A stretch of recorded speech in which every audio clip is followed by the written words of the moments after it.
c'est la deuxième fois que nous recevons des acteurs de Kaamelott. On est ravis de vous avoir. C'est vraiment un bonheur. Et donc on va commencer avec les premières. Donc n'hésitez pas à lever la main. J'espère que vous avez des questions. Ils sont un peu questions. Tout va bien. Bonjour Alain. Prenez place, je vous en prie. Et vu qu'il n'est pas seul, où tu es? Absolument. Gilles Darbo. Voilà. Alors. Asseyez-vous, je vous en prie, prenez place. Il y a un fauteuil de moins que sur les autres, puisqu'il n'y a pas besoin de traducteur pour cette conférence, donc c'est bien. Voilà.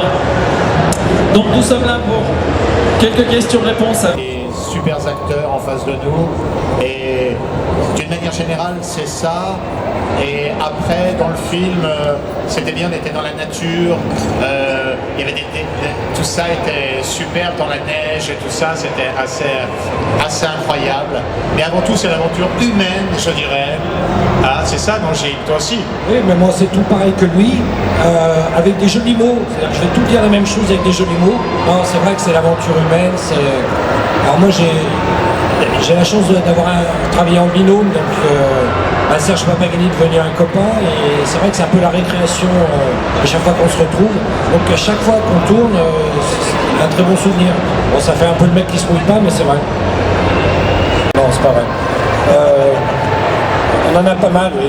C'est-à-dire que moi, c'est souvent des crises de fou rire, où c'est Alexandre lui-même qui se marre, ou Guenièvre.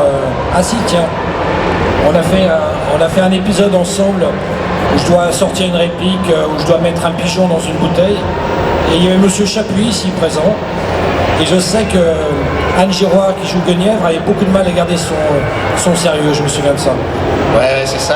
Et je suis aussi dans la taverne. On a fait une scène, mais plusieurs fois, parce qu'il fallait faire.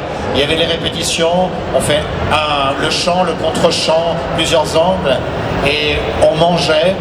Et ce qui fait qu'au bout d'un moment, on mange, et on mangeait vraiment, parce que c'était pas de la fausse victuaille. Et au bout d'un moment, on n'en peut plus, parce que c'était très bon. C'est du saucisson, c'est du pain au noix, c'est des choses très riches, en protéinées. Et je me souviens qu'on n'en pouvait plus. Elle était partie dans un fou rire, parce qu'il fallait faut être raccord au cinéma, il faut être raccord. Si on a commencé à manger, il faut que si on retourne dans l'autre sens, il faut aussi avoir la bouche pleine et continuer à faire ça. Donc ça, c'était à pleurer de rire, parce que il fallait faire vivre cette taverne et toutes ces victuailles, quoi. Mais c'est, voilà. Ok.